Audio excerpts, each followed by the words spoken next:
మన దేశంలో నిబంధనల ప్రకారం పరిమితి దాటి ఆదాయం ఆర్జిస్తున్న వ్యక్తులందరూ తప్పనిసరిగా ఇన్కమ్ ట్యాక్స్ రిటర్న్స్ ఫైల్ చేయాల్సి ఉంటుంది. దీనివల్ల ప్రభుత్వానికి ఆదాయం సమకూరుతుంది. అయితే ఇన్కమ్ ట్యాక్స్ రిటర్న్స్ ఫైల్ చేసిన వారు ట్యాక్స్ మినహాయింపులను కూడా క్లెయిమ్ చేసుకోవచ్చు.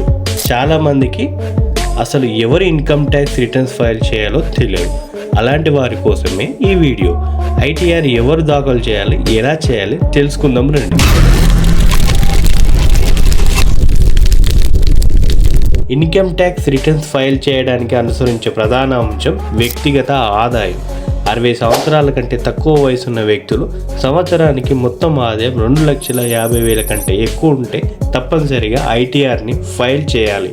ఈ పరిమితి సీనియర్ సిటిజన్లకు 60 నుంచి 80 ఏళ్ళు ఉన్నవారు 3 లక్షల రూపాయలు, అలాగే సూపర్ సీనియర్లు అంటే 80 ఏళ్ళు పైబడిన వారికి 5 లక్షల వరకు పరిమితి ఉంటుంది.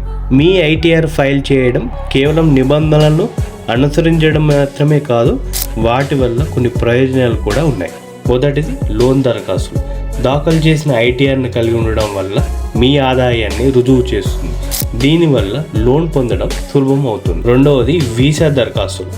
ఆర్థిక స్థిరత్వానికి రుజువుగా ఉన్న కొన్ని దేశాలు వీసా దరఖాస్తుల కోసం ఐటీఆర్లు అవసరం అవుతాయి. కాగా ఈ ఆర్థిక సంవత్సరంలో ఇప్పటివరకు ఈ ఫైలింగ్ పోర్టల్లో 5 కోట్లకు పైగా ఆదాయ పన్ను రిటర్న్లు దాఖలైనట్టు ఆదాయ పన్ను శాఖ జూలై 27న వెల్లడించింది.